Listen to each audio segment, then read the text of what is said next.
नमस्कार दोस्तों, मैं कोमल सोना स्वागत करता हूं आपका आपके अपने YouTube चैनल सरकारी भारत पर। जैसा कि दोस्तों आपको बताया गया था कि आपकी हिंदी की क्लासें स्टार्ट होने जा रही हैं, लेकिन किसी कारणवश कुछ दिनों हम लेट हो गए तो आपकी हिंदी क्लास नहीं ले पाए। प्रदीप सर ने आपको बताया था कि पिछले मंडे से आपकी हिंदी क्लास और रीजनिंग क्लास दोनों स्टार्ट हो जाएंगी, लेकिन किसी कारणवश नहीं हो पाया, जिससे आपकी रीजनिंग क्लास रेगुलरिटी आ रही हैं और आज से आपको हिंदी क्लासें रेगुलर देखने को मिलेंगी। तो दोस्तों आपको सबसे पहले मैं हिंदी के जो सिलेबस की एक वीडियो बना चुका हूं एसएससी जीडी के लिए, और इस वीडियो में मैं आपको वर्णमाला पढ़ाऊंगा। और उससे पहले आपको बताता हूं कि हिंदी में क्या क्या चैप्टर रहने वाले हैं, उसका सिलेबस क्या है, उसको मैं संपूर्ण तरीके से आपको इस वीडियो में बताऊंगा। तो सबसे पहले हिंदी में खंड का में आपका आएगा व्याकरण, और खंड का में आएगा आपका शब्द वाक्य, और खंड का में आएगा हिंदी साहित्य।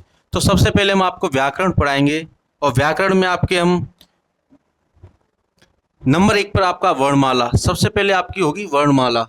वर्णमाला को हम पूर्ण तरीके से आपको एक एक शब्द का, एक एक लाइन का एक एक मतलब समझा के आपको पूरी वर्णमाला कराएंगे।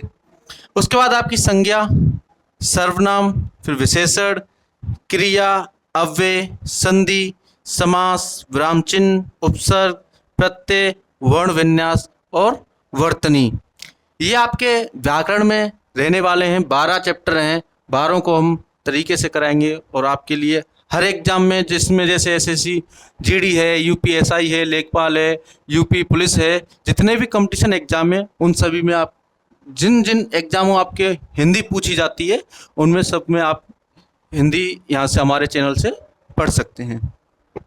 खंड घ में आपके शब्द और वाक्य आएंगे, जिसमें आपके रस, छंद, अलंकार, वाक्य, वाक्य शुद्धि, विलोम, पर्यायवाची, समश्रुत, भिन्नार्थक शब्द, अनेकार्थी शब्द, मुहावरे, लोकोक्तियाँ, गद्यांश, लिंग, वचन, काल और कारक, तत्सम, तद्भव और शब्द रूप, ये आपके खंड ख में रहने वाले हैं। और खंड ग में आपके हिंदी साहित्य। हिंदी साहित्य में आपकी हिंदी भाषा का इतिहास एवं विकास और प्रसिद्ध पंक्तियां, और तीसरा आपका रहेगा लेखक, रचनाएं और पुरस्कार। तो ये आपका सिलेबस हिंदी का रहने वाला है, जिसको हम धीरे धीरे आपको पूर्ण तरीके से कंप्लीट कराएंगे। आज से हम आपकी स्टार्ट कर रहे हैं वर्णमाला। दोस्तों वर्णमाला, अब वर्णमाला में आप आज से स्टार्ट कर रहे हैं आपकी वर्णमाला। और देखिए वर्णमाला किसे कहते हैं। सबसे पहले वर्णमाला की हम आपको परिभाषा बताते हैं। वर्णमाला की परिभाषा होती है वर्णों के व्यवस्थित समूह को, यानी कि वर्णों के व्यवस्थित समूह को वर्णमाला कहते हैं। जो वर्णों का व्यवस्थित समूह है, व्यवस्थित क्रम है, उसको लिखना है या पढ़ना, वही हमारा वर्णमाला कहलाता है। सबसे पहले आएगा आपको अक्षर व वर्ण में अंतर। तो अक्षर और वर्ण में क्या अंतर होता है, ये हम आपको बताते हैं कि अक्षर क्या होता है और वर्ण क्या होता है।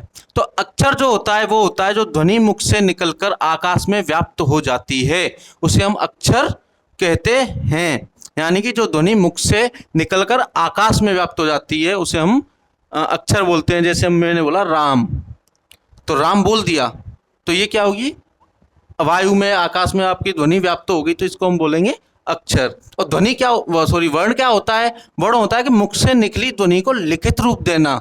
यानी कि जो हम बोल रहे हैं उसको हमने, जैसे मैंने बोला राम, तो राम मैंने यहाँ पे लिखित रूप दे दिया, तो ये आपका क्या हो गया, एक वर्ण।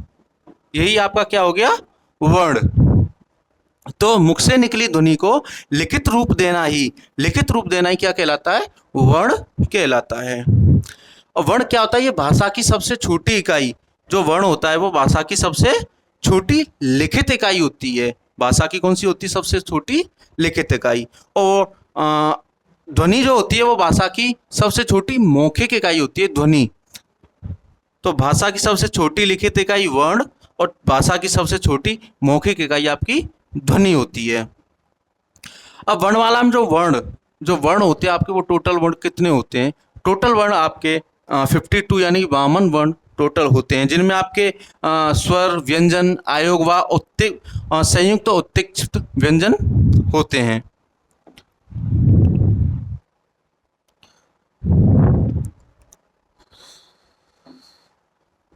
टोटल आपके वर्ण वामन होते हैं, जिनमें से 11 आपके स्वर्ण और 33 व्यंजन और 2 आयोगवाह और 4 संयुक्त व्यंजन और 2 उपक्षिप्त व्यंजन होते हैं। तो 11 स्वर्ण कौन कौन से होते हैं? 11 स्वर्ण आपके होते हैं अ आ, ई उ ऊ, री। 2 आपके रह गए, एक ए और एक बड़ी ए जिसे बोलते हैं ए आई। तो आपके ये 11 आपके स्वर होते हैं और व्यंजन आपके 33, यानी 33 आपके व्यंजन होते हैं। 33 व्यंजन आपके कौन कौन से होते हैं? क ख ग ण, च छ ज झ न, ट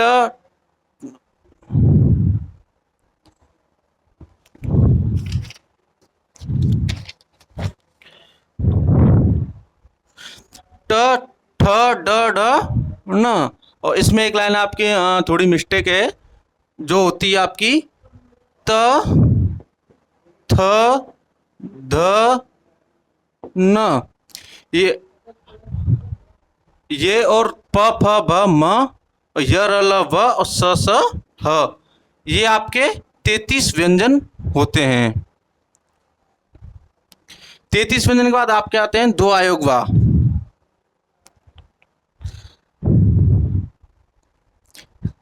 2 आयोगवाह, इसमें द, एक द और रह गया है, त थ द ध न।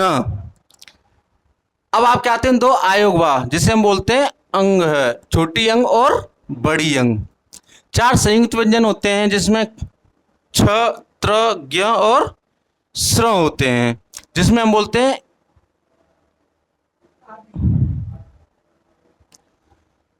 जिसमें आधा आपका क छ में और पूरा होता है आपका स। ऐसे त्र में आधा त और पूरा र, ज्ञ में आधा ज और न, और स्र में आपका आधा स और पूरा र होता है। ये आपका होता है संयुक्त व्यंजन, जो 4 होते हैं। उसके बाद आता है आपका उपक्षिप्त व्यंजन। उपक्षिप्त व्यंजन में आपका ड़ और ड और ढ आते हैं, आपके 2 उपक्षिप्त व्यंजन होते हैं। एक मिस्टेक थी इसमें, जो ये लिख नहीं पाया था पीडीएफ में, आप इसमें से देख करके लिख लीजिएगा।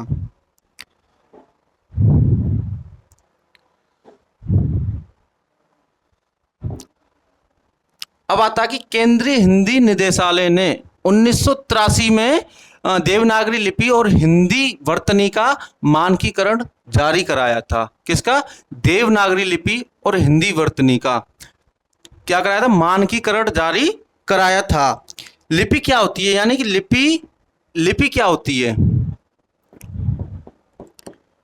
लिपि होती है कि किसी भाषा को लिखने का तरीका, किसी भाषा को लिखने का तरीका हिंदी भाषा की लिपि कहलाती है। किसी भाषा को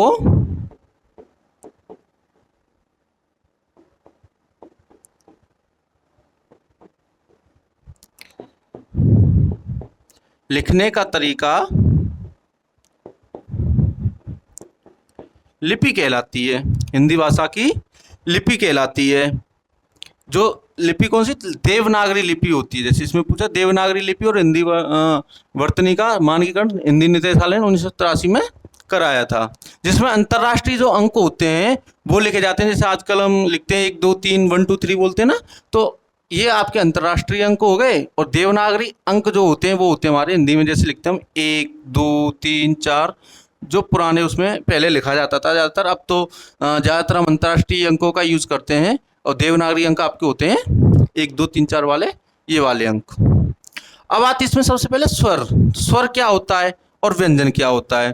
तो स्वर की जो परिभाषा है, वे वर्ण जिनका उच्चारण स्वतंत्र यानी बिना रुकावट से के रूप में होता है, उन्हें हम स्वर बोलते हैं। जो बिना किसी की सहायता से बोले जाएं वो हमारे क्या होते हैं? स्वर। बिना किसी की सहायता से, जैसे अ में केवल अ ध्वनि, केवल आ ही आ रहा है, किसी व्यंजन या किसी उसका इसमें सहारा नहीं लिया जा रहा है, स्वतंत्र बोला जा रहा है। अ, ई, उ, जो इतने जैसे शब्द हैं ये आपके कौन से होते हैं? स्वर। अ, ई, उ, ए, ओ, ये आपके स्वर होते हैं। और व्यंजन क्या होते हैं? व्यंजन होते हैं वे वर्ण जो स्वतंत्र रूप से नहीं बोले जाते, अर्थात स्वरों की सहायता से, स्वरों की सहायता से बोले जाते हैं वो हमारे क्या होते हैं, व्यंजन।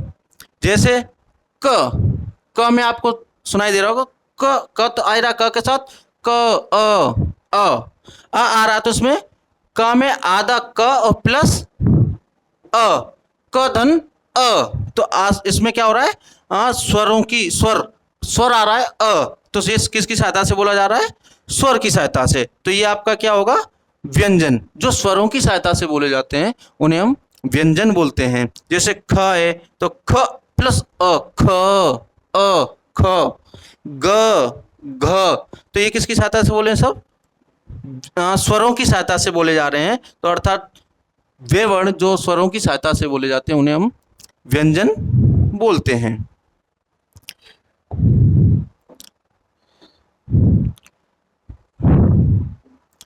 इसमें क तो पूर्ण है, क पूर्ण है, लेकिन इसके साथ अ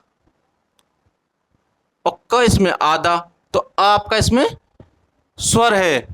क यदि हलंत लगाए तो प्रकृति, अब क के नीचे आपने देखा कि हलंत लगा हुआ है, तो ये क्या है, प्रकृति में ये प्रकृति में क्या है, आधा रूप। क में यदि हलंत लगाए तो क्या है, ये प्रकृति में अर्ध रूप, यानी कि ये उसका क का आधा रूप है। जैसे हमने ज लिखा तो ज में प्लस अ, ज प्लस अ, तो ये हो जाएगा पूरा मिला के दोनों को ज, आधा ज और धन अ, दोनों को मिला के क्या हो जाएगा, ज। इसमें अ स्वर और ज व्यंजन, जो आधा रूप है ज का। हम बोले जा, तो जा में आधा ज, धन जा आ, तो आ क्या हो गया इसमें, स्वर, तो इसको मिला के क्या बोलेंगे, जा जा, तो क्या हो गया ये ज। इसी प्रकार जी, जी में आधा ज और पूरी ई, तो जी जी। इसी प्रकार जी और जू, ज में आधा जा है और प्लस धन पूरा आए, तो दोनों को मिला के क्या हो जाएगा, जू। तो व्यंजन आप समझे होंगे कि जो स्वरों की सहायता से बोले जाते हैं उन्हें हम व्यंजन कहते हैं।